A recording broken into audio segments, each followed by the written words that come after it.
All right. Hey, everyone. Welcome. They're all getting connected on their audio. Thank you for joining. We'll get started in just a moment. Hey, Matt Wong, look at us. We're microphone buddies competing on the What's who's up? got a better microphone. You clearly do, but no competition. Guys, thank you for joining. We're going to get started in just a couple of minutes. We have special guests who I have a great testimony for that I've used myself, which is Bill and Denise McKormick. They are short sale negotiators. And so we're going to record this class so you guys can see the recording, refer to it later if you need to, and certainly lean into and use both Bill and Denise as resources. But so my own personal testimonies, I've been doing this for about real estate for about 22 years, and I try to add it up not that long ago. I think I've done myself about 250 short sales in my career, which is kind of a lot. I never want to do that ever again. And I had the privilege of meeting through a referral from another KW agent. I met Bill and Denise a few years ago, and they helped me with a short sale that I was working on. And doing a short sale is a tough thing because you're not only negotiating and dealing with your client, the seller, but you're also dealing with the bank, and you're also dealing with every single possible lien holder that might be thrown into the mix on this. Whether it's like if it's a condo or townhome, then you're dealing with the association. You might be dealing with the IRS or liens on tax liens or liens from other mortgage companies secondary to the primary lien. And you got to deal with all these different things. And it's almost like you're playing secretary and transaction manager and an attorney to some extent. And I remember firsthand, specifically for my transaction, Denise, and I don't know if you remember this too, but as many as I've done, I don't keep up with the current rules and laws because we're just focused on what we do best in our lane, which is real estate. And I remember Denise stepped in and was like, no, I think it was like the HOA was overcharging us, or it was an attorney that was overcharging us. And Denise stepped in and was like, oh no, they can't charge us this amount, even though they tried to and had every attempt and effort in collecting that amount of money.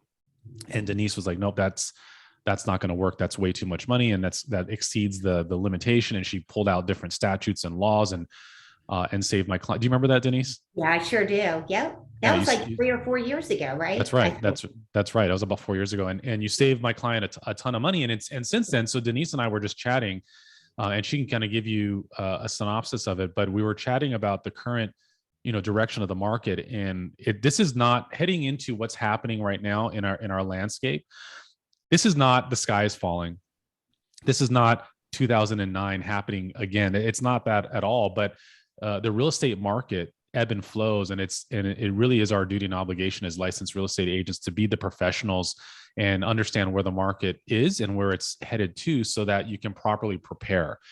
And one of the things that I had asked Denise is, what does it look like in terms of what she's seeing? Is the uptick in short sales already occurring, and who and what? One of the things that she had mentioned is, with COVID happening and forbearance, there is a lot of forbearance sellers and homeowners that are converting into short sales, right? And so for us on this island too, that's a real thing. In addition to, it could be VA buyers or USDA buyers that had minimal or no down payment, or FHA that has minimal no down payment. So when the market shifts and that anticipated appreciation isn't there, or it normalizes and kind of it slides down a little bit, that puts someone in a position, if they need to access funds or they need to sell the property quicker than expected, that appreciation might not necessarily be there. And so if in fact you're in a position where a short sale might be considered, I would absolutely recommend, if you're in the coaching program, by the way, you got to use a short sale negotiator. If you're an experienced agent, you can do it on your own, but like I was telling Bill, you can also churn your own butter too. That's not necessarily a good idea to do that on your own either. So I'm going to hand it over to both Bill and Denise, who are experts in short sale. They are short sale negotiators. I have used them myself for my own transactions. I think that Denise, you just told me that you're already working with 3 roughly, right? Or a few of our clients right now, our agents right now as we speak. So it's happening. You guys are absolutely using them right now. So welcome, Bill and Denise. Take it away. It's all yours. Thank you. Thank you. Bill, I'll just jump in with the deals we have just as the intro. So Yep. we are working, well, we just closed Christine's deal maybe last month. So that got to the settlement table successfully. The buyer, I believe, lived in Colorado and had moved there several years ago. But at any rate, that one got to the table. And then right now we're in the midst of working with Agent Koa, and his lien holder for his seller is getting paid off in full. So the mortgage is not what's being shorted. There's enough money with the offer to pay the mortgage off, but the individual owes close to $1 million to the IRS, and he has about 7 or 8 state of Hawaii liens. So our negotiations are not with the mortgage company. A lot of people think short sale means you're upside down on your mortgage, but you can still be able to pay the mortgage off in full. And we short, or you're still, their client is still responsible. They still have the financial obligation to the IRS and the state of Hawaii, but the bank agrees. We work with them, or sorry, the IRS and state, that we get them to agree to release their liens against the property. So that's another one we have actively working with Koa. And then this one that I was just telling Chad about is with Maria Arrieta's team. And we got the short sale approved. It was a VA backed loan very quickly, but the headache came from the Homeowners Association because they were owed about $54,000. The short sale lender wanted to offer them 22, and the Homeowners Association said that they're going to foreclose because Hawaii is what's called a super lien state. So they can foreclose in front of a mortgage. So we just successfully got that approved for Maria on Friday. We got the HOA, all of the money they wanted, we're able to still preserve Maria's 3.5% commission. So she's in heaven. Our company's given up a little, the listing agent is, and the seller's contributing, sorry, not the buyer, but everybody's happy as can be because that one's going to be going to settlement probably next week. It was supposed to go Friday because the sell side's ready, but now the buy side's not ready. So they're finishing their financing. So yeah, 3 active deals with you right now. Awesome. Thank you. And you can see in the chat, both Christine and Maria chimed in to say how great you guys are too. So guys, if you have first of all, you should know this is coming up. You might have a short sale. You might not specialize in short sales, but when one does come up, don't learn on the job. There's too much to lose. And it's so time sensitive that we put our license on the line if we don't act as professionals and do the right thing for clients. So I would absolutely lean on them. And even if you have done short sales in the past, you'll probably realize that if you ever taken one of our finance classes at KW, some of the agents, you'll know that your hourly rate is worth X, whatever it is that you've made, and your goal is to try to increase what your hourly rate is. Trust me when I tell you that your hourly rate will go down to probably minimum wage if you start working on short sales. So it is a good leverage point to just pass this on to some professionals, and it doesn't necessarily cost the agent anything at all. And Bill and Denise will get into that right now. All right, and thanks, Chad. And what we're going to do in today's format, number one, thank you all for having us and for attending. Denise and I work with a number of Keller Williams offices around our footprint. And for those of you that aren't aware of us, we're based on the East Coast. We're in suburban Philadelphia. So our market is basically Pennsylvania, Delaware, Maryland, down through DC. That's where our bread is buttered. But obviously with our connections with brokerages like Keller Williams, we get referred to different offices around the country. So I'm working with an agent up in New York right now. Denise is working with you.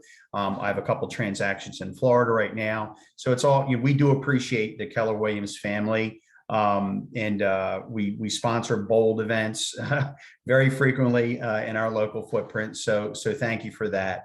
In our local market, in the last 6 to 8 months, it's the license renewal cycle. We've been teaching a lot of continuing ed at the local board level. We belong to 5 different local boards in the Pennsylvania, Delaware, Maryland market. We also belong to the Miami Board of Realtors, which is 75 realtors. So we teach throughout that footprint. But with that being said, with this renewal cycle, we've been really focusing on a few things, things that we haven't seen in the market before. One being the CARES Act and the forbearance program. And that was folks that were impacted during COVID. They could go to their mortgage lender and apply for a payment holiday. We are just starting to see folks that have come out of that and are going to and are putting their homes on the market. And there's some confusion. They don't really necessarily know to tell their agents that they were in forbearance. And we're seeing payoffs coming in higher than what the homeowner told the agent. And we're seeing second mortgages being put on the property by the lenders that the homeowner isn't necessarily aware of, nor are they making the agent aware of. So what we're seeing is settlements that are getting postponed. It's a week and a half, 2 weeks before settlement, and the title company or the attorney that's doing the closing is finding that the payoffs are coming in higher than what the property payoffs are coming higher than what the property was sold for, where they're seeing second mortgages where the purchase price wasn't enough to pay it off in full. So we're going to focus in on that a little bit.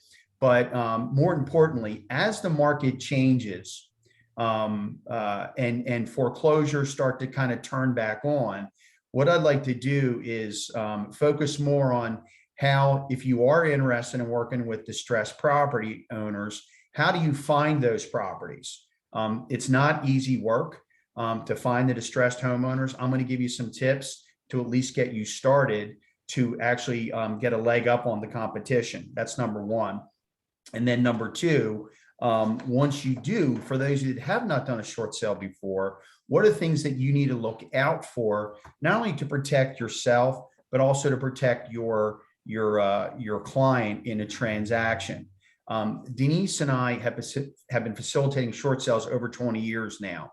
So primarily we get brought in by the listing agent, right? But it's not uncommon for a realtor that we work with on the listing side previously that brings us in on the buy side. Okay. So what I'd like to do is I'm going to get started here. We have a Q&A session at the end, and Chad, we're going to keep this under an hour, correct? We're going to keep it. Yeah. If you need to go a little bit over, that's fine Okay. as well. Yeah. All right. So if anybody has questions along the way, you can either do one of two things. The easiest thing is just unmute yourself. And if you just announce your name and say, hey, Bill, Denise, here's my question, and then mute yourself, we can go ahead and answer that. And we've also left a session at the end for Q&A. Okay. So, but we welcome feedback and questions because that's how we can learn from each other. All right.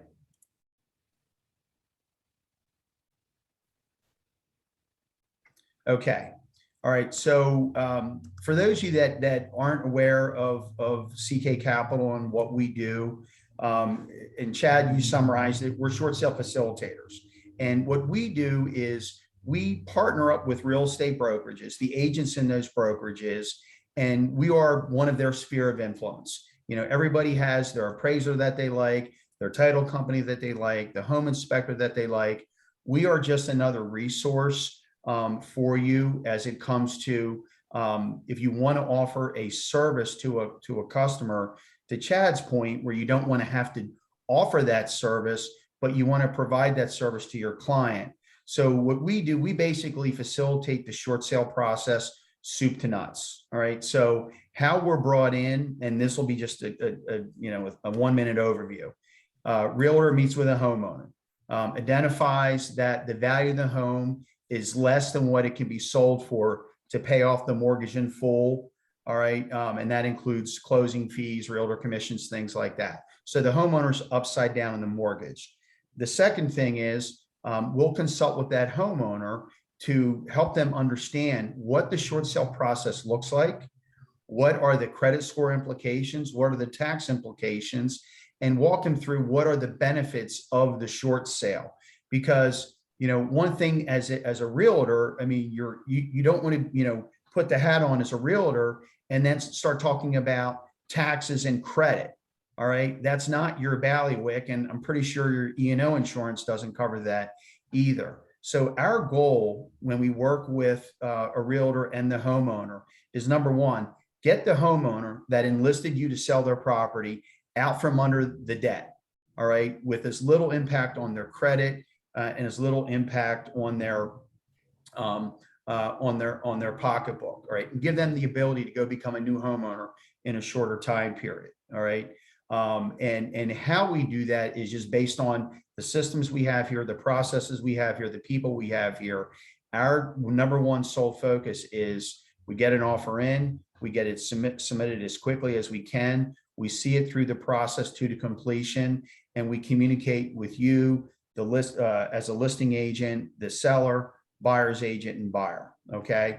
We'll talk a little bit more about that at the end. Denise will summarize. But what I wanted to really get into here today is just to give you an idea of what we're seeing right now as it relates to the CARES Act programs that have ended. And I say this all the time when Denise and I teach, you know, we're talking about short sales. We're talking about distressed properties. And in this market right now, you know, we're seeing, you know, people paying $100,000, $200,000 over asking price. We see people waiving inspections. We see people waiving appraisals.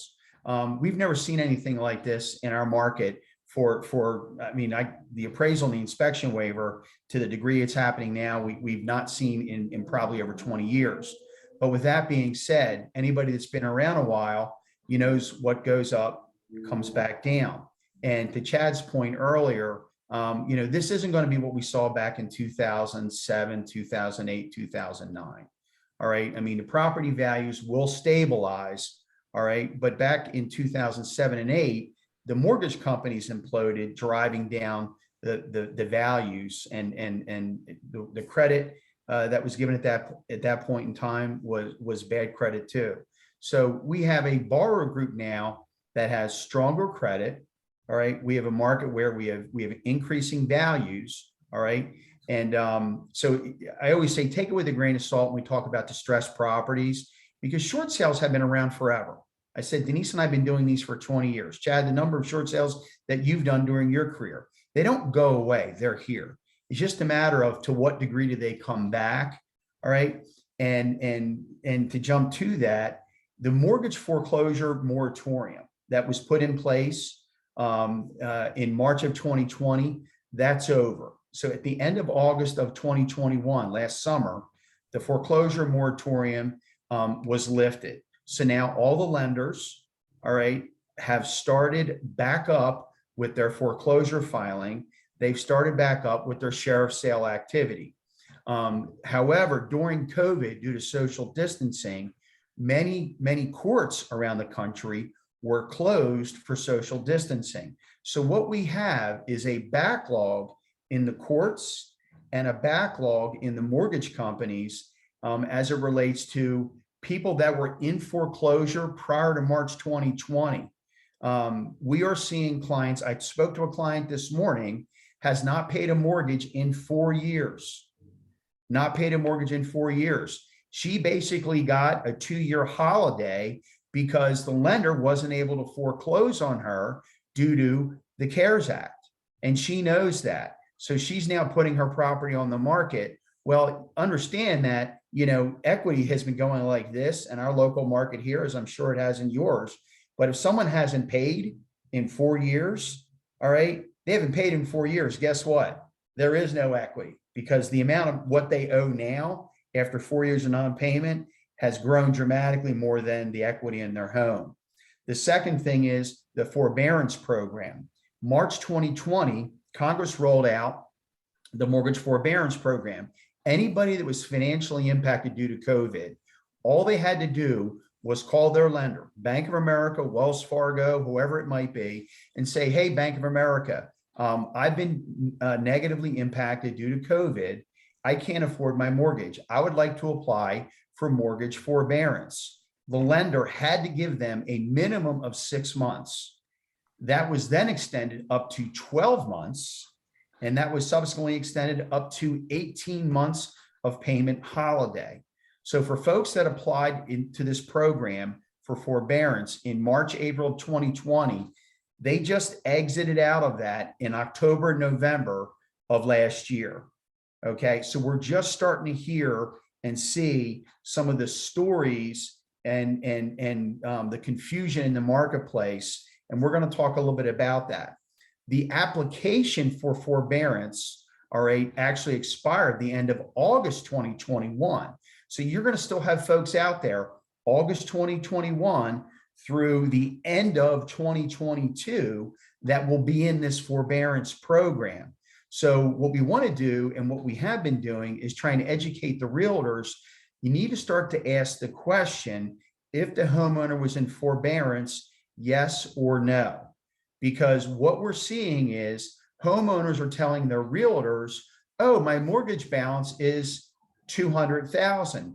And the mortgage person, the realtor says, okay, homeowner, you owe $200,000. I think we can market the property for $200,000 and we can have you walk away with a little bit of cash. Well, what the homeowner doesn't know to tell their realtor is, if they haven't paid for 18 months, they don't owe $200,000. They owe $200,000 plus those 18 months of payments. So we're getting calls from realtors, title companies, attorneys, literally a week and a half before settlement, saying, we've got a problem. I had this property under contract. Now I'm finding out the homeowner owes more than what they told me. Okay. And it's causing a lot of confusion in the marketplace. Okay. So just to kind of put in perspective for you, if somebody applied for forbearance, here's the key thing to remember. A lot of homeowners that lost their job due to COVID, their restaurant shut down, their hotel shut down, they were furloughed for an extended period of time. They're just now getting caught back up. They went into these programs. A lot of consumers thought forbearance meant forgiveness. It wasn't payment forgiveness.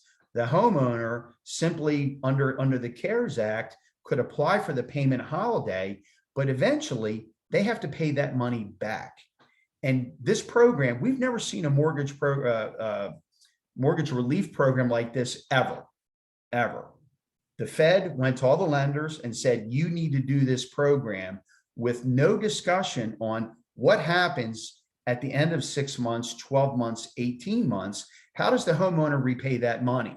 Okay. So here's the example.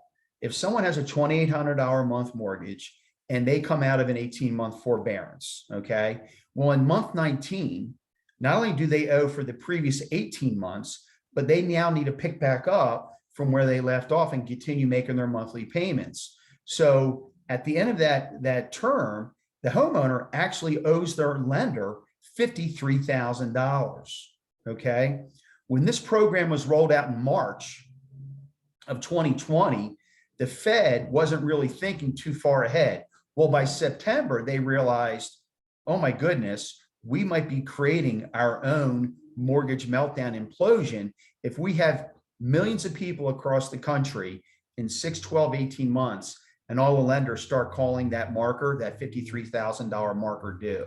So in September 2020, the Fed said, you know what, lenders, you can't collect payment in full.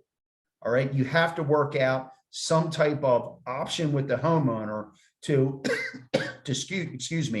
to repay that. All right. There's two things that we're seeing: payment deferral and second mortgages. Denise, do you want to talk to both of them, please? Yeah, so what we're seeing with second mortgages is, let's say somebody wants to save their house, they go to their mortgage company. The mortgage company is going to say, okay, you haven't paid for the last 18 months. You were in the forbearance. We understand we can't change your payments because you don't have the ability to make up those 18 months by us, charging you two more $100 a month to pay this all back. So what we're going to do is we're going to put a second mortgage on your property. And it is not going to be a second mortgage like you would sign as if it was an equity line of credit. The government is going to say you're $18,000 behind. So Bank of America will say, we can put you into a government program. You're $18,000 behind. We're going to put what's called a balloon payment, second mortgage on your title, but you're not going to have to pay any money back to us until you sell the property. It's called a partial claim.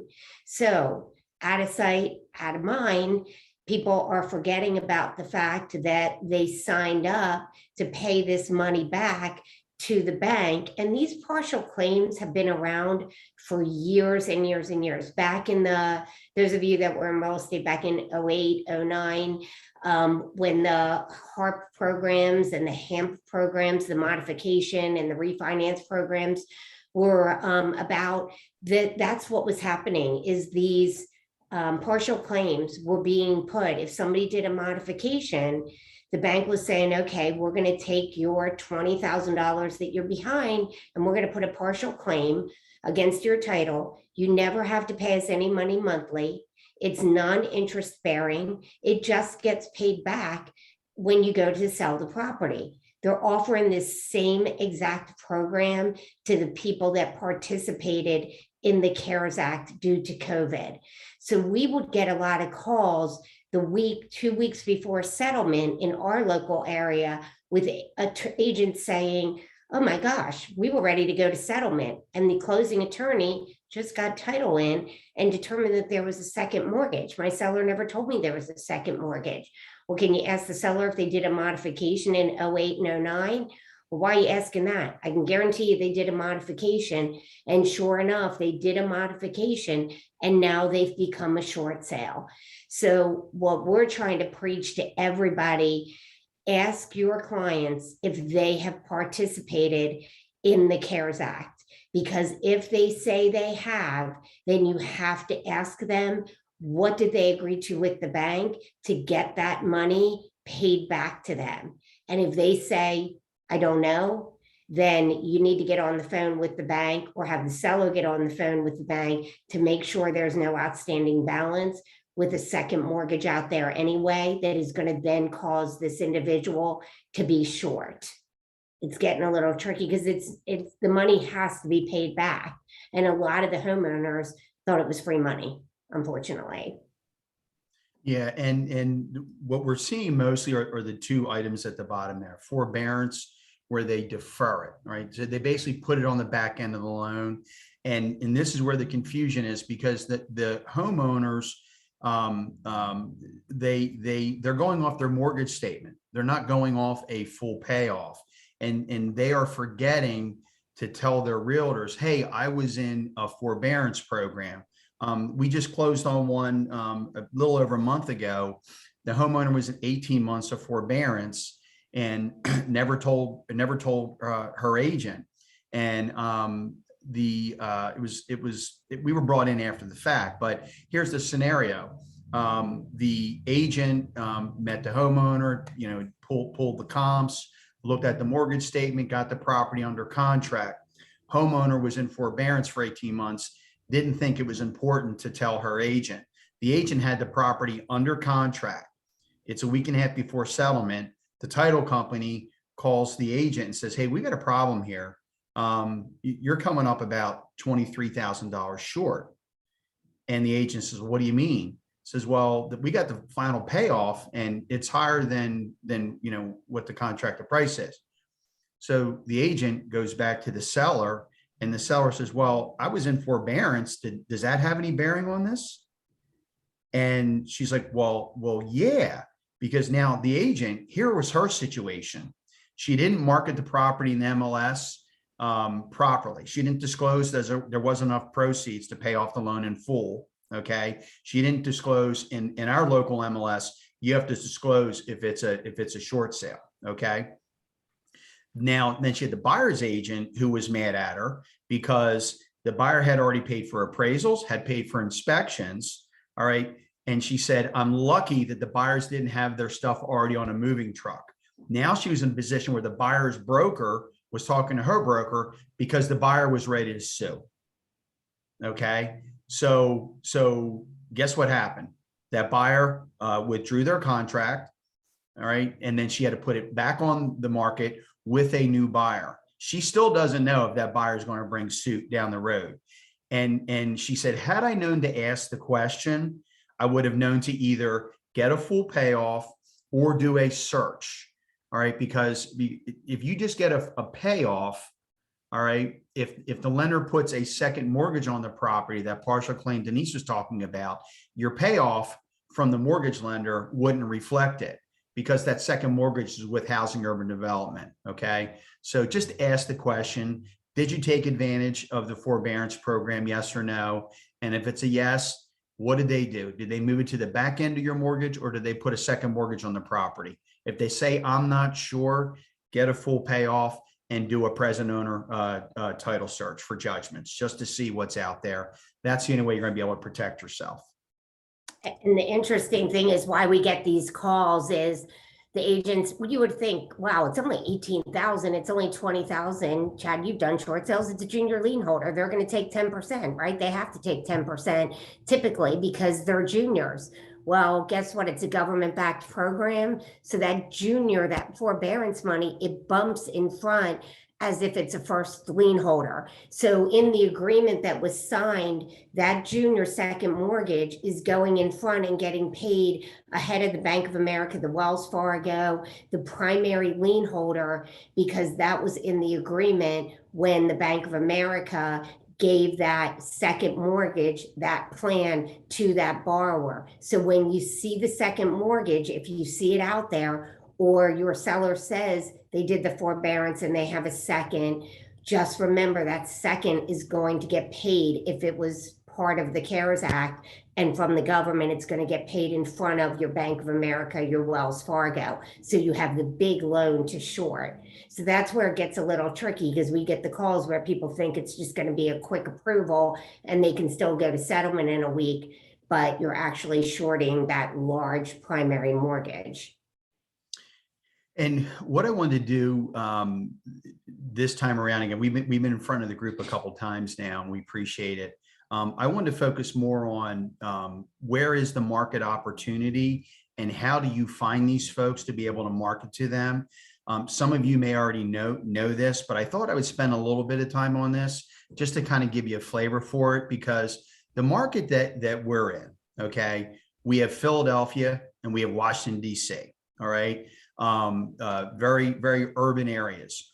In those areas, we have a lot of first-time home buyers, FHA, and they are putting, 3-4% down. All right. We have Dover Air Force Base by us, and that's VA, and that's 100% financing. So, we feel like the folks that are probably going to need the most help are the folks that are FHA and VA buyers, because they don't have a lot of equity to begin with. Many times they're not putting 10-20% down like someone would on a conventional mortgage. So when the market starts to soften a little bit and plateau, and values aren't going like this, and someone's doesn't have the ability to pay the mortgage, they can get upside down very quickly. We think that there are going to be a lot of folks that come out of the forbearance program, and if they still can't afford their home, they're going to be able to sell it, walk away with money, and start over again. So what I wanted to do is focus more on, if anybody looks at Realty Track, this is ATTOM, Atom Data. Realty Track is one of the premier data companies, and they look at that data all over the country, but they typically specifically focus in on foreclosures, pre-foreclosures. I said earlier that we are just starting to see the foreclosure activity pick back up. We are still at I'll say we're not back to pre-pandemic levels.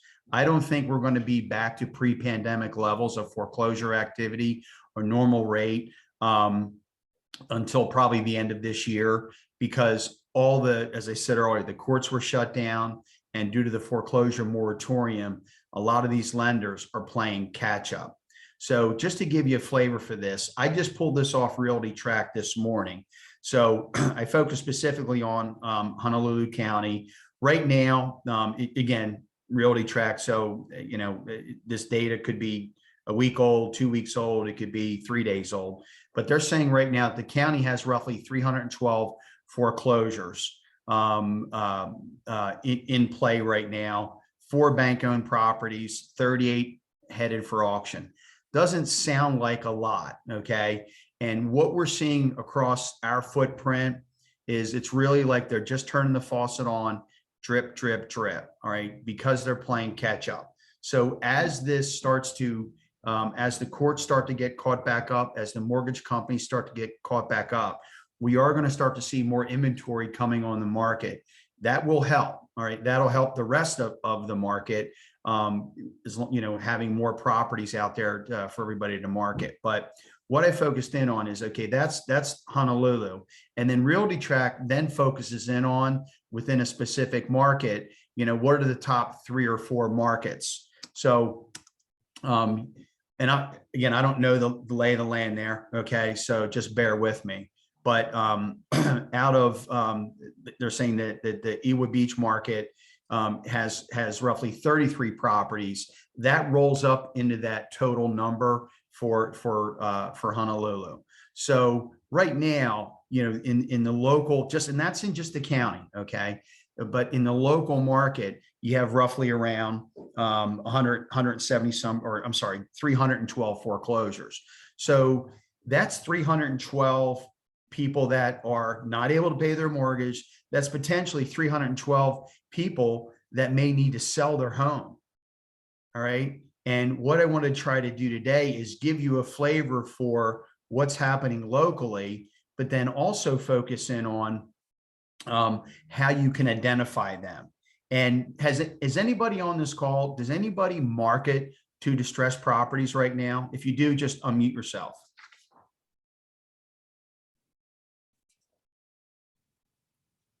Nobody? Okay. All right. I'm glad we put this in then. Okay. I'm just going to jump to, all right. And I'm not going to butcher these names, but the YPOT, yeah, I'm not going to butcher it. They have of that 300, that local market there has 15 of those. So you can find this information readily available.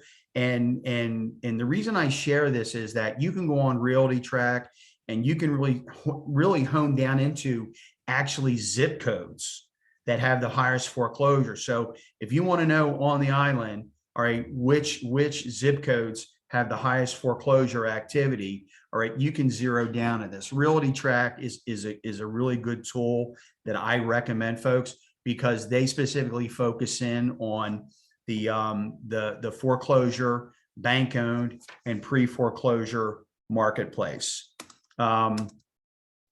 And most of you know now that, I hope you know that Hawaii is really different than other states. It offers a judicial and a non-judicial. Most foreclosures that as we understand it now are judicials, meaning it has to go through the courts. All right. And that's why you're not seeing as many foreclosures as we did pre-pandemic, because the courts were shut down due to social distancing and the foreclosure moratorium. So now that they're getting caught up, all right. And by the way, it's not just foreclosure filings, all right, through the judicial process. It was all criminal cases and everything else that has the courts backed up. Okay.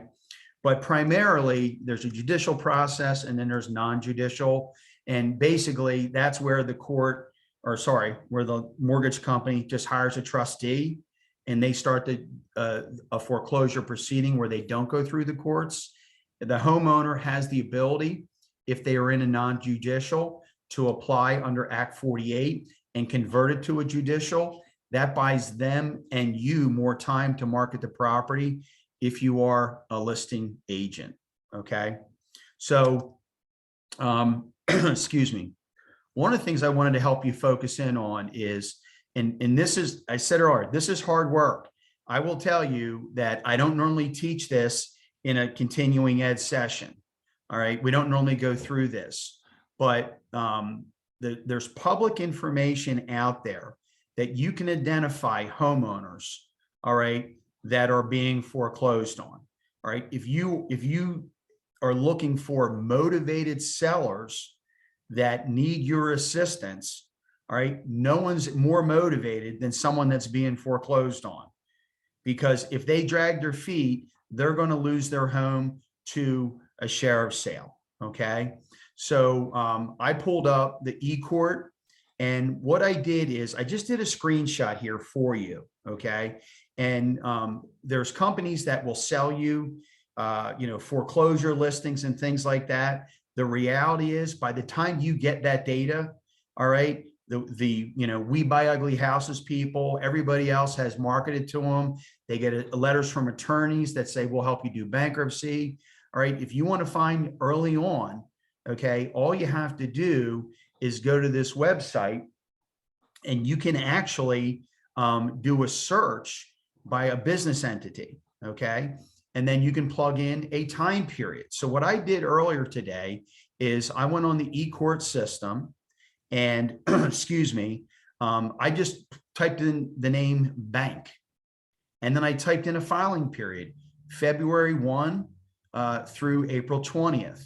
And everything in Hawaii runs through the circuit civil court. Okay. So I put through bank, and here's the website at the top.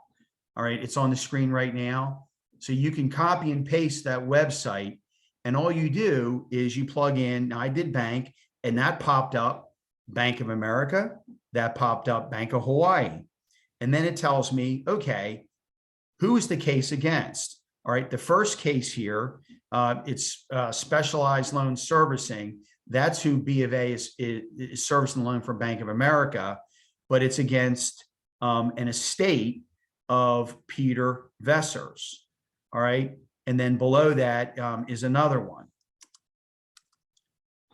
And then you can actually click through, and there's another drop down where you look at dockets, and it has a little bit more detail.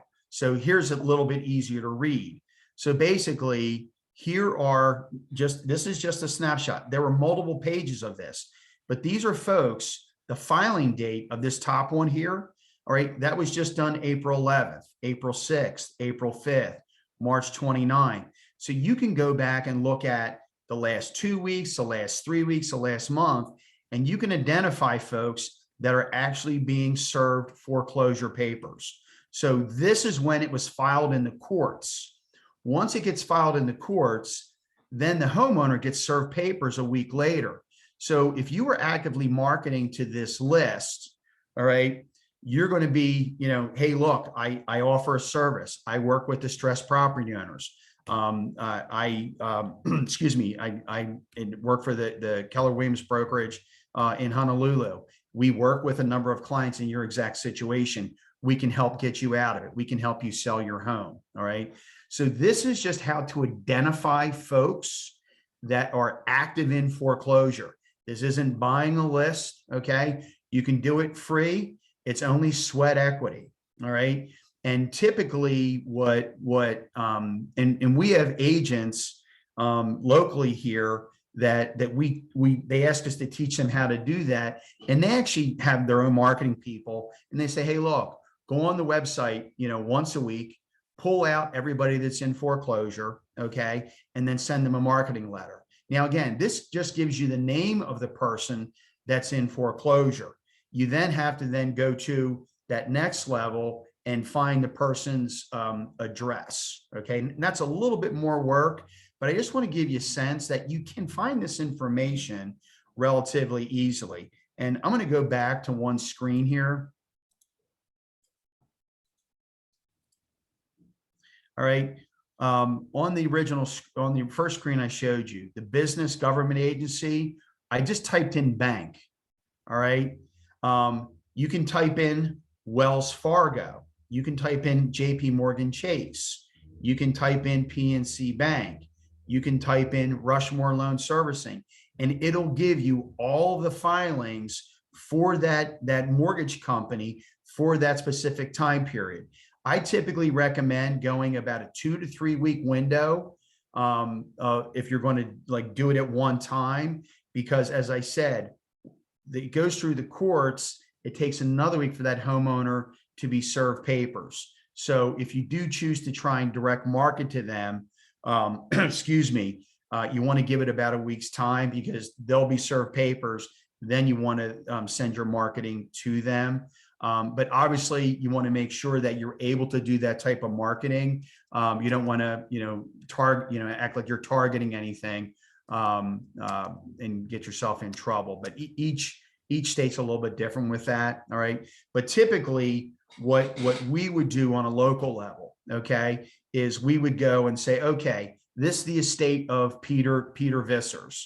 And we know this is in the local court. Okay. So then we can go into our local MLS and we can look in public records and we can type in the name estate of Peter Vissers, and there pops all the information, including the mailing address. Okay. We also have a parcel search locally where we can plug in the last name and it'll drop everybody's name that's in the parcel search, and that gives you the address. Okay. So there's an extra layer there that you are going to have to do. But when you see online, buy foreclosure lists, things like that, this is where the information comes from. All right. You can get it free with a little sweat equity. I will tell you that, if you start to incorporate this into your marketing, you'll definitely start to find you can get folks that could potentially be listing clients. Here's why. Just because someone is being foreclosed on doesn't mean that they are a short sale. Okay. Folks could have lost their job, but still have equity. But guess what? When they get served papers by the sheriff saying we're foreclosing on your home, at that point, if they don't have a job or they're not making the money they used to, trust me, they're going to try and figure out, do I play the lottery more? Do I hope, my rich Aunt Helen dies and leaves me a bucket of money? Or do I need to try and sell my property? Okay. So this just helps you identify folks that are in process of potentially losing their home. Doesn't necessarily mean they don't have equity. Okay. All right, we're going to change gears now and talk about when you do have a client, things that you want to watch out for. Denise, do you want to jump into this? Yep, and I'm going to answer just a couple of the questions. Oh, I'm sorry, I didn't see this. Chats, I did a few already. Julie, as far as your question regarding from the time the homeowner is served, typically, and this is just an average, and this is a general rule of thumb for most judicial states. So the bank, typically you miss 4 months of mortgage payments. The first month, you miss. The second month, the bank is going to send you threatening letters. We're going to foreclose. The third month, they're going to say, how can we help you? They're going to send out packets for homeowners assistance. We want to help you. What can we do? Fill out your financials. We'll see if we can do a modification for you or help you out in some way, depending on your financial situation. And then in the fourth month, they'll also send another one of them as well. And in the fourth month, they're going to say, if you don't, do something about this, we're going to turn it over to the courts. And on average, the courts usually run another 4 months, but there's backlogs in different areas due to COVID. Maria and I spoke to a client a couple of weeks ago, and he hadn't paid for several years, but it turned out his property was actually foreclosed upon, and he didn't even know it. But typically it's 8 months. It had gone to sheriff's sale the end of March, I believe. And we talked to him the middle of April, and he hadn't even known that he no longer even owned the property. But he had gone a couple of years without paying. So it all depends, but the general rule of thumb on that is about 8 months. As far as marketing pieces that work to reach out to the foreclosure clients, I mean, Bill, you have a generic letter, don't you, Bill, that you have for the clients? Don't you have a generic letter that you could probably share for what you send out for? You would just tweak it accordingly. Well, it's not a realtor letter though. It's more about distress, avoid foreclosure. But there is a letter that we could share, but you would tweak it accordingly as being an agent. And then what was the next question here? Do we have a script or a list of questions we could use so that we don't miss a step? Well, do you mean towards if you can unmute yourself, Barbara, do you mean towards marketing to the foreclosures, what Bill just went over, or when you're going to meet with that homeowner and you haven't asked them the question if they participated in the forbearance, the steps that way? Yes. Yes, that way, towards the owner when you go to meet them and everything, instead of, you know, how you go down kind of certain list of questions. And it's just to have it in the back of your head, just in case that does come up and you're like, oh yeah, I need to ask about forbearance or the care or whatever it is. Do you have a checklist or like a list of that? It's like right in front of me. I didn't know that was like the next slide. Yeah. Well, yes, Yeah. but it is coming up the next slide, but you definitely want to, because like Bill said, it just because they participated in the CARES forbearance plan, it doesn't mean they're going to be a short sale, doesn't mean they're being foreclosed upon, it doesn't mean they don't have the money to bring to the table. It's really one simple question. Did you participate in the forbearance, program? And if they say yes, then your question is going to be, what arrangement did you make with your lender to get, the money paid back? How long was your forbearance for? Was it for 3 months, 6 months, 9 months, or 18 months?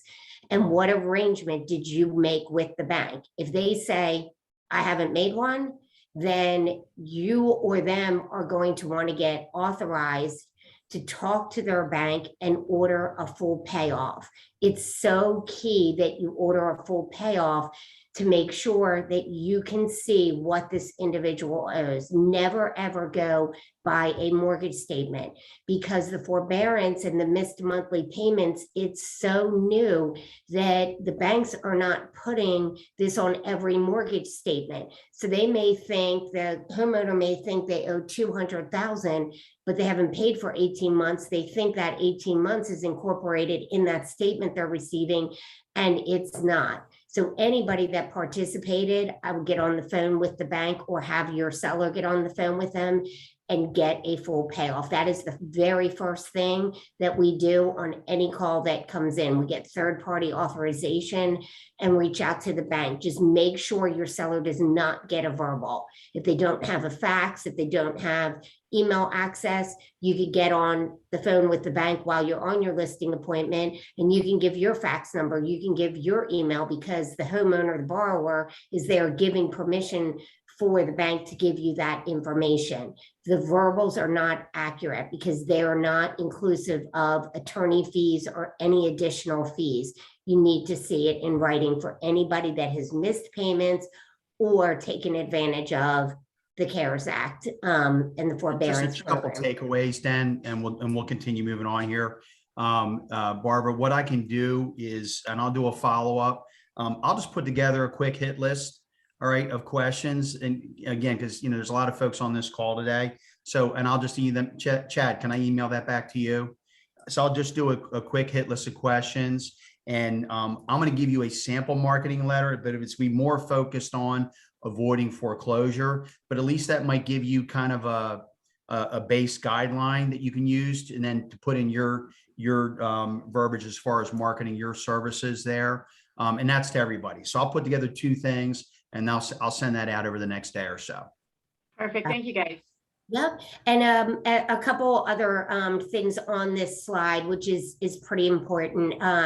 When you meet with that client, let's say they have a payoff and you know that you can only sell the house for $300,000, and they show you a full payoff from the bank. They've talked to the bank. They know they're a short sale. They know they owe $350,000. You want to get, if you're facilitating, we're facilitating, we want to be involved at the very first second you identify it's going to be a short sale. We get authorized with the bank. We ask the questions as to who is the Bank of America, or who is this bank servicing for? Because it could be Bank of America, but Bank of America is the bill collector for the VA, for FHA, for Fannie Mae, for Freddie Mac.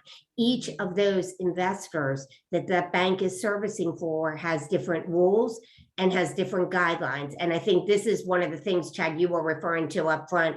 When Chad's deal, I was like, no, this is a VA backed deal. I can't remember what deal it was. They're not allowed to get that much money. They know they're not allowed to get that much money. They're trying to push the buttons to see what they can get from you because nobody's challenging them. So it's important that we, if we're facilitating, get involved up front, because we know every investor's role, and then we can educate educate you on, does it need to be on the market 7 days, 19 days, 1 day before an offer comes in? Because each investor has a different rule. The bank wants to see the property listed at or slightly above market value. If all the comps are 500, listed at 520, because somebody might come in and write at 500, and they want to see you do price drops every several weeks on the property. They don't want it sitting at 500,000 or 520 for 4 months, and then you get an offer at 450 and you present it to the bank, and the bank says, well, what happened in between? Did you ever do any price drops? You know, do incremental price drops of 3 to 5% every 14 to 21 days is what the bank typically looks for now. But the number one question we get asked is, how do I price it? You price it like you would any normal sale. You run your comps, you do your CMA at or slightly above market value. And why we have on here is order a title search. If your client has said that they have missed payments, then you might want to order a title search to just make sure there's no other liens or judgments. Because many times if somebody isn't paying their mortgage, who else aren't they paying? The Homeowners Association, the IRS, the state of Hawaii. So there are and or can be several other liens and judgments on title. The last thing you want to do is get a short sale approval for your primary lien holder, get everybody all excited, ready to go to settlement, and other liens and judgments showed up on title, and now you're backpedaling because your seller has no money and you need to get them some money offered, and the short sale lender didn't account for it. So it's key to order what's called a present owner title search. You're just searching the current owner to find out what liens and judgments they have against them. Most of the banks, if a seller reaches out to you with a sense of urgency and says, I've been served a sheriff sale notice, again, it's important to find out who that investor is that the bank is servicing for, because if it is an FHA-backed loan and you want to do a short sale on the property and it's a week out from a sheriff sale, there's no time. Don't waste your marketing time, energy, or dollars. Move on to the next one. In order for the bank to do their due diligence, they have to have an offer 37 days prior to a sheriff sale. Some of the title issues we talked about are the IRS liens, state liens. And I was telling Chad early on before everybody hopped on, a short sale can be done for just liens and judgments. We have one with Koa right now, as I told all of you, and we're shorting only the state of Hawaii and the IRS. It doesn't just have to be the mortgage. Credit card judgments, typically the bank won't offer any money to them, but they'll offer maybe 10 pennies on the dollar. But it's important to know if there are any credit card judgments. The second mortgages we talked about, you're going to see that on your title as well. Mechanics liens, they follow the property, as well as HOA liens. So it's important to know all of these title issues up front. And most of your title companies will pull that for you and let you know what else is showing, what other liens and judgments. And then you get all those payoffs, and we'll get messages all the time. The agents will be like, you got the offer today. Are you getting into the bank today? No, we've got to wait for the Homeowners Association to come in. We've got to reach out to the attorneys for the other liens and judgments on title. The one thing that's really important is you need to get a title package into the bank with all the fees accounted for on the settlement sheet versus just rushing in an incomplete, sloppy package to the short sale lender, because it's just going to sit there. There's all the things that lead to the success of getting that short sale approved, having your ducks in a row, which is what our company does. We won't rush to get anything in until we have everything in order. As far as disclosing language, a big thing that comes up now is a lot of times the banks will come out and they'll change the locks on a property, and or they might winterize it. The water might be shut off, the electric should be shut off, and you have a buyer that's coming in, writing an offer, financing FHA or VA, and you need the electric on and you need the water on for the inspections. Up front, if the electric is off and it was turned off by the bank, do not assume the bank is going to turn it back on for an inspection, back off again if the buyer walks, back on again for the next buyer. disclose this in the MLS as to who is going to be responsible for water and electric. And well, you don't have winterizing. We have frozen temperatures in our neck of the woods where it's 20 degrees. I So was waiting for you to winterizing. figure that out, that they're in Hawaii, honey. They don't have frozen pipes. I was going to say, you don't have frozen pipes like us, but if the water or electric is turned off just because the seller doesn't have the ability to pay, you still have to disclose who's going to turn that back on for inspections. The bank does not make any repairs on properties. They don't own the property. These short sales are as is sales. So make sure that's disclosed as well. If a buyer wants to get inspections, they should get the inspections up front so that they can lower their offer, and an appropriate offer can be presented to the bank based on what is found on inspections. So they could write their offer and ask for a 10-day due diligence period for inspection. So there's still the buyer in play, the contract signed, but there's 10 days for the inspections to be completed. Any questions on that stuff? I'm trying to be conscious of your time, so sometimes I talk a mile a minute, so I'm sorry. Anybody have any questions on any of that? So typically the banks would not allow electronic signatures, absolutely painful, but due to COVID, many of the banks have loosened up. Great news there. But if you have a Bank of America or a Wells Fargo or JP Morgan Chase, if you reach out, you're meeting with your seller and it's a short sale and it's one of those three banks, you need to get everything hand signed while you're at that listing appointment. They will not change their rules. They require the seller actually sign the listing agreement, sign the disclosures. The bank doesn't need originals. They just want to see the hand signatures, and they require that of the buyer as well. Those three banks are really the only ones. Unfortunately, Wells Fargo is getting so picky due to fraud. They are on some documents requiring that the sellers and the buyer's signatures be notarized on the agreement of sale when there isn't even a spot to do so. So double check with the bank if they will allow the electronics and what they're going to require of signatures. But we're really only seeing it with those three lenders, a B of A, a Wells Fargo, and a JP Morgan Chase. Sometimes there's short sale addendums that the bank requires be signed up front, stating that this is an arm's length transaction, meaning the buyers and the sellers are not related in any way to each other. And that's because the bank does not want to sell to, the borrower's sister, brother, or anybody else. They require it be in arm's length. A lot of times the banks, if the buyer is the agent, many times they're not paying commission, so that needs to be questioned as well. They feel like they're selling the property at a discounted price.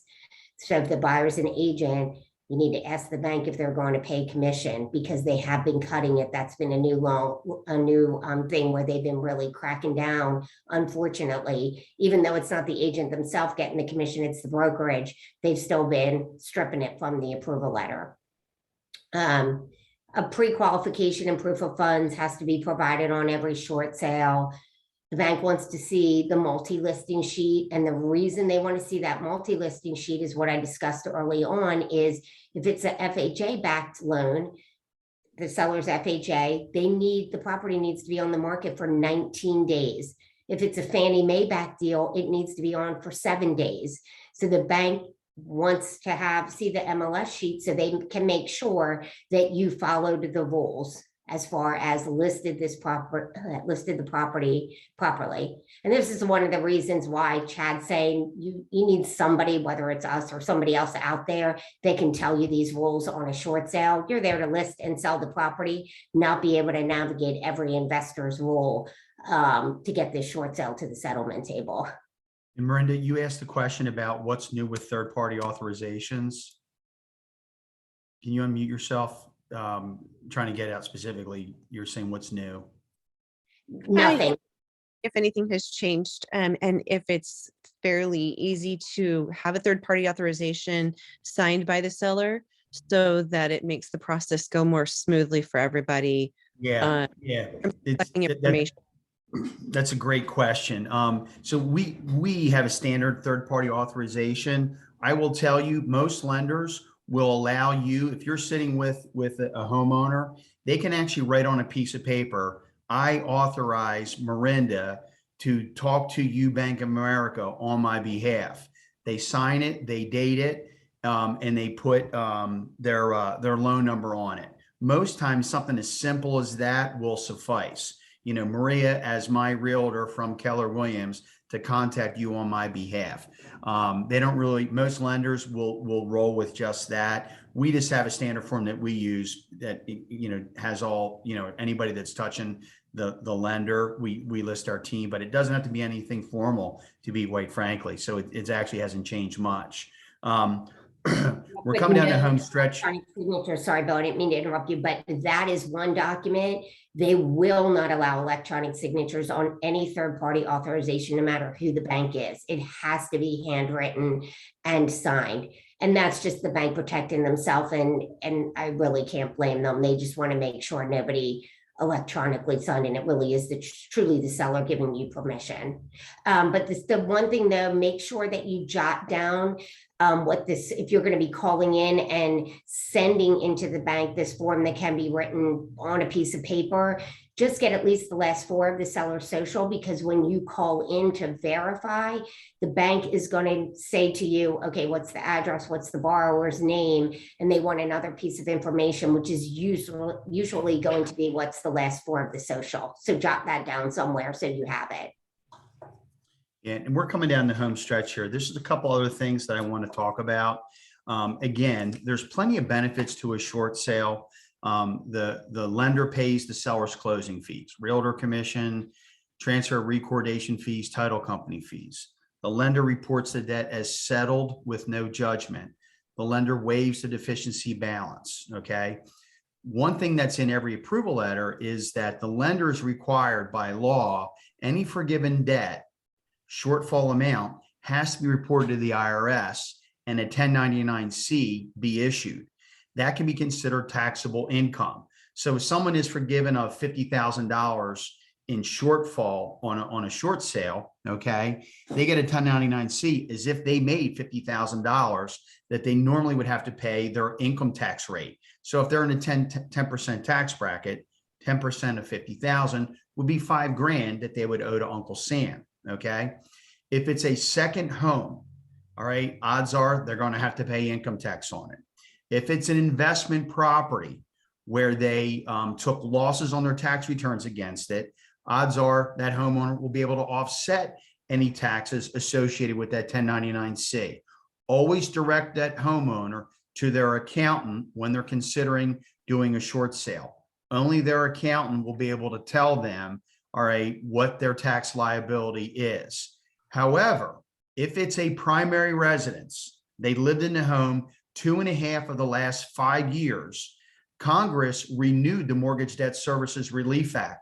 This actually went into play back in 2007 when the last mortgage meltdown hit us, went away for 3 years, 2017 and 18 and 19, but was renewed in 2020, renewed through 2025. Here's how it works. If I sell my principal residence as a short sale, or I'm foreclosed on, and Bank of America forgives me as an individual up to $375,000 in forgiven debt. That's not sales price. That's in shortfall amount, okay? If it's my primary residence, I don't pay one dime of income tax. If Denise and I are both on the mortgage, okay, we don't pay any income tax up to $750,000 in forgiven debt, all right? You are in an area where there are high-end homes, all right? Philadelphia, DC, we have high-end homes. It is not uncommon for a lender to forgive someone of $400,000, $500,000, $600,000, all right? And the good news is, all right, that it's not so much for that high-end home, it's for the person that's making $50,000 a year and they get forgiven of $50,000 in debt, all right? You know, they're having to pay income tax on income they never earned, right? That can really set somebody back a lot, put them in a bad situation with the IRS. Just know that up to $375,000 for an individual, no income tax. So if it's a primary residence, it would definitely qualify for the Mortgage Debt Services Relief Act. We get asked this question: how soon after I do a short sale can I go buy a new home? All right, most mortgage people tell us this. All right, short sales aren't taboo anymore because the debt reports as settled for less than owed.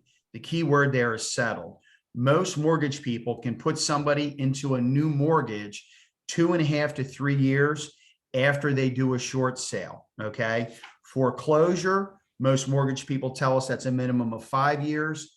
Bankruptcy, you're looking at 7.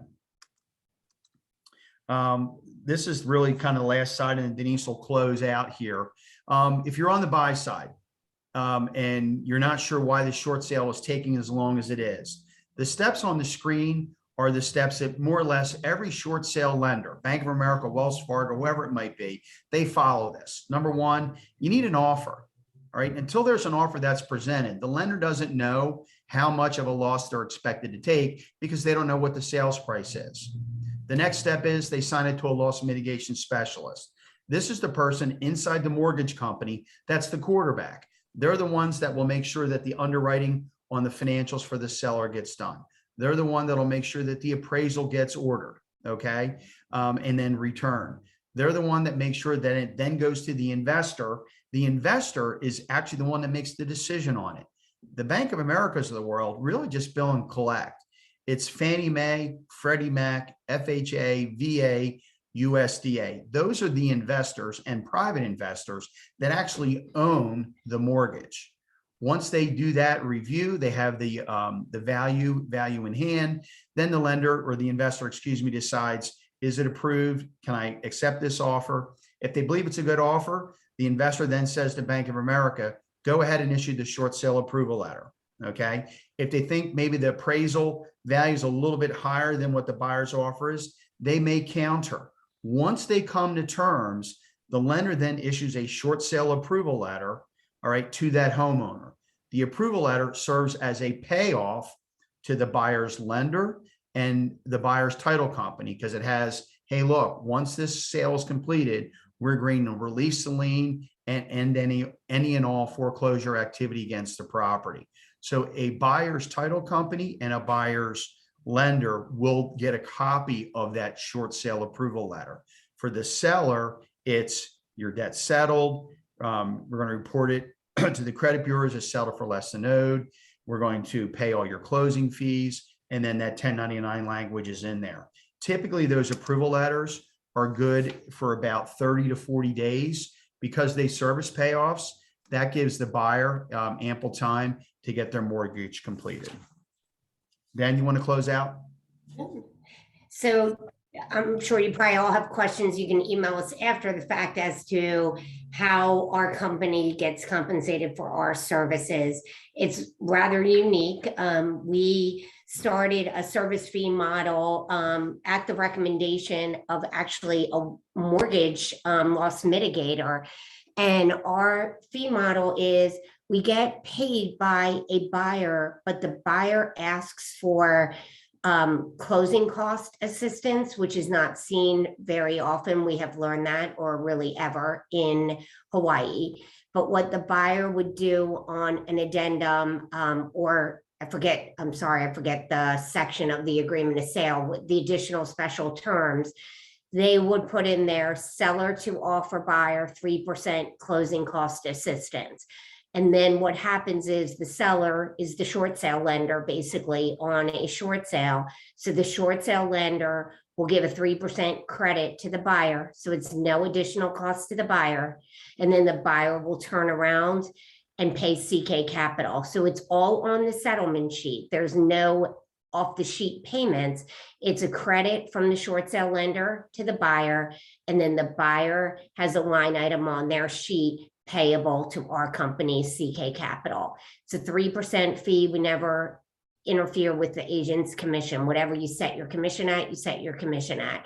We don't take any parts of your commission at all. And the few of you that we've worked together with can obviously attest to that. If the buyer though is cash, the short sale lender doesn't typically offer the closing cost help. The same thing is lowering the purchase price. So if you have a $200,000 offer, you would lower that down to 194, which is the same thing as 200 with 3% assist.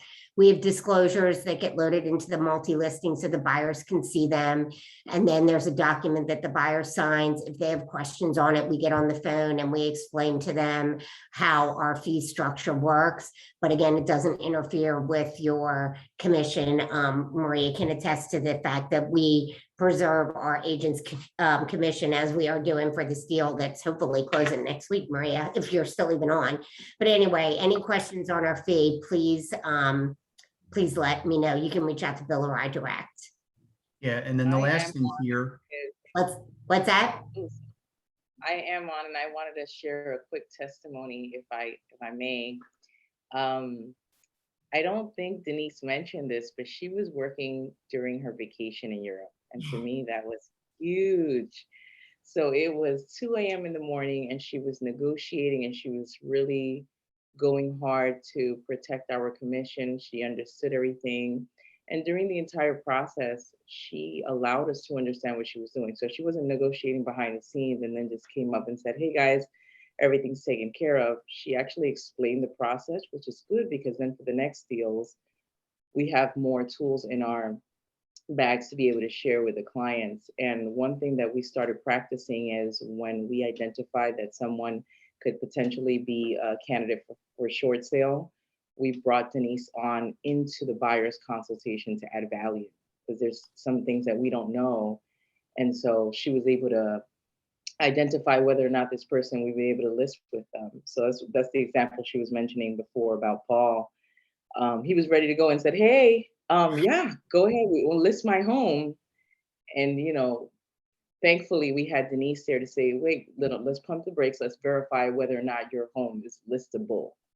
So we've been using her a great deal and we're really grateful for the connection that Chad has provided. And, I was taken back and I told Chad by your work ethic, being in Europe at 2 o'clock in the morning and coming out of the restaurant to talk to me and negotiating with all these guys. We're really, really, really fortunate to have you part of our team. So I just wanted to share that. Thank you. Thank you. Yes, Bill and I were in Spain for a week on vacation where all this was going down with the Homeowners Association, but it was too hard to bring anybody else in. So we worked that. And then because you may think, well, I mean, we are 6 hours apart from you, but that doesn't interfere with anything. And while we were in Spain, we were obviously 12 hours apart. But we make ourselves readily available. The call that Maria, we had, right? I think I was sitting in the airport with that client who turned out to not even be a deal because his house was foreclosed upon. But we will make ourselves available 99% of the time if we, can. So thanks, Maria. And we're getting to settlement next week, girlfriend. I'm going to close out here.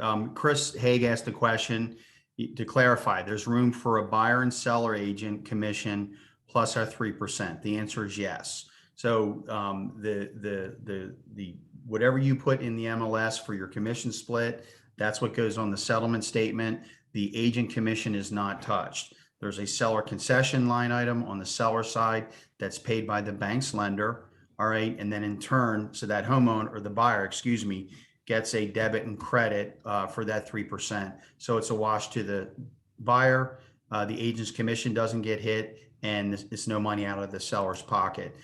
This last slide here, I talked to her about sphere of influence. These are resources for you. Certified housing counselors.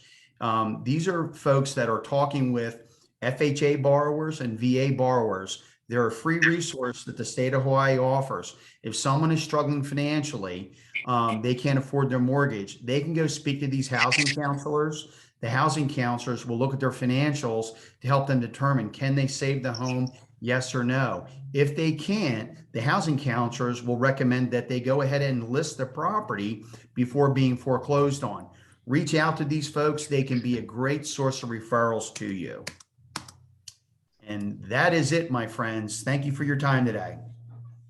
Thanks so much for joining us. I just wanted to close out too by just stating this is, when you guys as agents are speaking with sellers, Unfortunate things happen. It could be loss of life. One of the homeowners could have passed away, could have been medical, could have lost a job, whatever the case is. People get into circumstances, and it's really up to the homeowner to choose one of two paths, and to go down the path of foreclosing and allowing the home to be taken is irresponsible, and it could lead to financial detriment that just follows that homeowner for many, many years to come, both on credit as well as judgments and liens and so forth.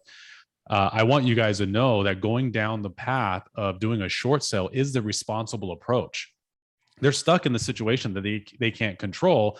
Maybe the equity is gone. Maybe they have negative equity. Maybe there's loss of job or medical or whatever the case is. But they are proactively working with the lenders to, in some cases, completely forgive whatever the lien is and get the property sold. And they can much easier restore their credit and their financial circumstances to get back on their feet by going a short sale route versus a foreclosure route. So know and be confident that you guys are offering an unbelievable and valuable service as agents, as well as Denise and Bill being short sale negotiators to homeowners. And this is a real solution to a problem that otherwise people would just be in a complete detriment for many years to come. So super valuable information. As always, Bill and Denise, thank you so much for pouring into us. We would like to have you guys, we kind of talked about this, have you guys at least every single quarter. And then being a resource for agents like Christine, Koa, and Maria, who've already kind of chimed in with their testimony of how great it is to work with you guys. And then, they're available if you need them to hop in and talk to clients, or you need to pick their brain or ask them questions. They're available. And I have this recorded, so everyone who keeps texting me and messaging me, yes, it is recorded. I'll send this out to all the participants, and I'll put it in our Google Drive as well, so you guys can refer to it later. But McKormick's, thank you again so much for joining us. Maybe one day we can get you to fly over. You're in Spain and you're gallivanting all over the country. Maybe you can come over to Hawaii one of these days and enjoy the warm weather and paradise and visit us here in person. We're ready. That's our next trip, Chad. We're coming to Hawaii. Awesome. I appreciate it. Thanks, guys, for dropping in. All right, Thank guys, you, have a good agents, night. Thank you. Thank for you. joining us. Have a great day. Take care now. Thank you. Bye. Mahalo.